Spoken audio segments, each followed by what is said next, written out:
Yo, Ask My Wedge, Defense First, YouTube, Instagram, whoever else. Yo, I was just in here chilling on my way to the gym. Something came to my heart, man. And I had to do a video when something come to my heart, you know? And it was about legacy in boxing. I remember going to the USA Nationals last year. It was in where was it? Louisiana. It was in Louisiana. What's the name of that city?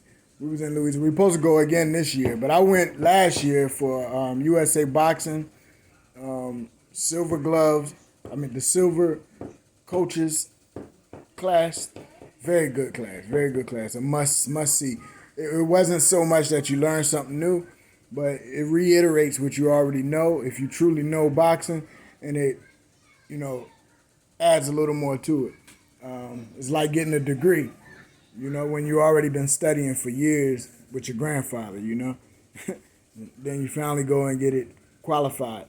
Nevertheless, I met Al Mitchell there amongst a few people, great people. And I know Al Mitchell because I'm from back in the day, and he's from Philly.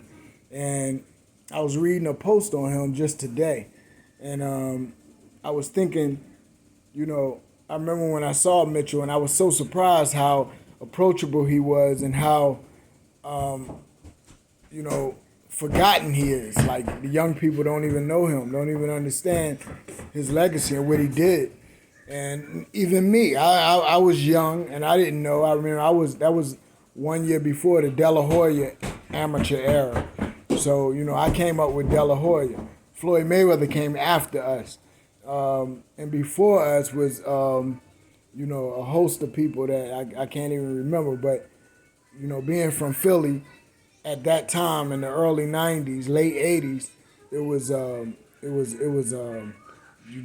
just too much boxing. It was just like, I just get a blind vision thinking about it. All of the different gyms, all of the different fighters, and, nobody not caring about no contracts.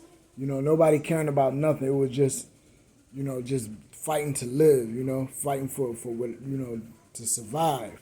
And nevertheless, I was thinking about legacy and Al Mitchell, how he was forgotten in his time, and how he was just sitting in there talking to me and begging for my attention. We was in there talking and he was just telling me everything, and we talking about a lot of stars that I was, don't even know, but, I've heard about them or I've been around them one or two times.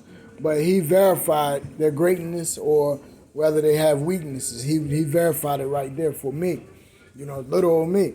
So I was thinking today when I saw his little write-up, they writing up about him and how great he did, his legacy, which is long overdue. They started talking about it on YouTube or Facebook.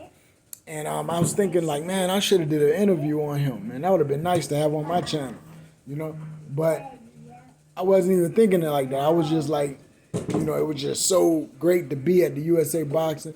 All the experience I had learning from the class, the USA silver class, and then hanging out with him. So, nevertheless, to get to the meat of what I'm trying to say is, in that book that he wrote, or that they wrote for him, they talked about how all the people in this community got along. It sounded like New York City, actually. But, I never heard of Philly being so diverse. But it was like Jews after the war. It was it was all different races of people who had came to America, and they was living in harmony in this ghetto, in the neighborhood. This was before,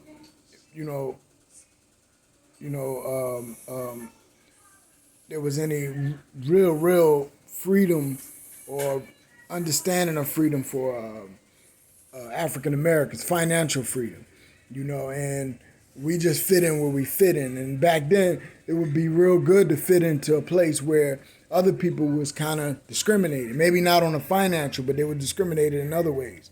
So it was beautiful hearing that story. Then he went deeper, and they was talking about how he's bringing up this young amateur girl, and she's really good, and she's learning a lot from him and his ability.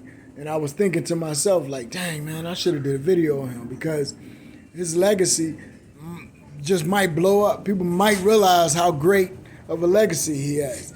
People really might realize a whole lot of people out here that's not getting their words experienced, not getting their stories to the forefront.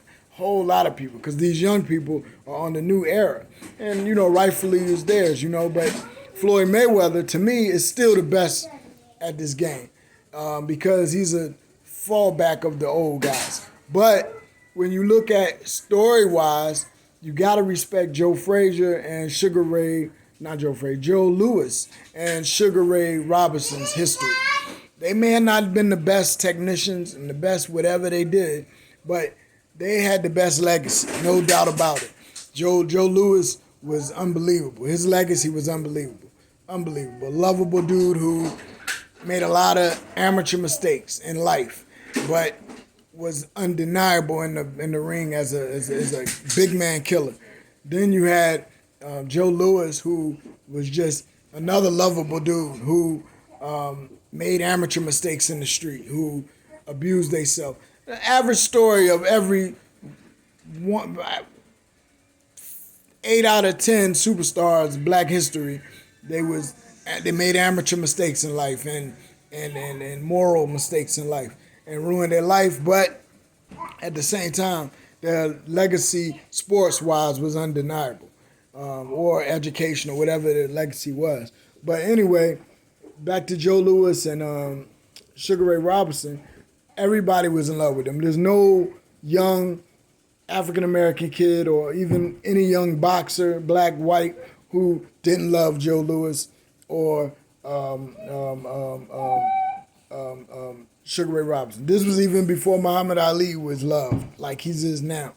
Okay? Then, now we got finally, after all those years, we got another boxing superstar, like physically, Floyd Mayweather.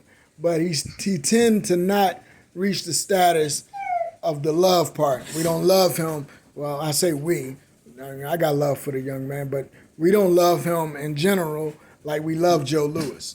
We're not going to, remember him unless something drastically happens. We're not going to remember him like we remember Joe Louis. We're not remember him like we remember Muhammad Ali. We're not remember, Now, Muhammad Ali, that's another story. It took him until he died almost to get that legacy. Something like Michael Jackson. Michael Jackson, it took him until he died to really get that legacy. And still, there's doubt, but people really understand how great this dude was. Whether or not he made the amateur mistakes as moral amateur mistakes in his life. But his skill, his art, Michael Jackson's undeniable. Just like Joe Louis was his skills wasn't, they are deniable. You can talk about his skills, but his legacy is undeniable because of his love. They loved him. Joe Louis, Muhammad Ali, same thing with Muhammad Ali, same thing with Sugar Ray Robinson. Sugar Ray Robinson, it took a long time for us to really, admit to the facts that he had some weaknesses in his style. It took a long time. People just starting to wake up and say, hey, that wasn't correct the way he did this and that. And this is why he did this and that.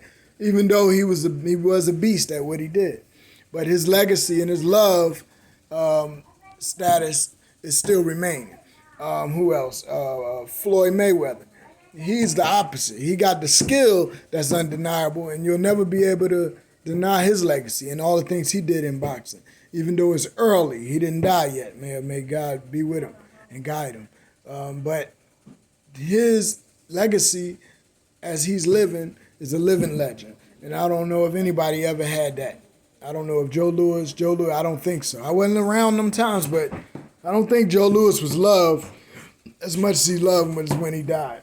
He died broke because the government wouldn't, uplift or forgive him from some debt that he didn't have a whole lot of control over. Him being uneducated and having people manage him that took advantage of him. They should be brought up to court, and the government should forgive him.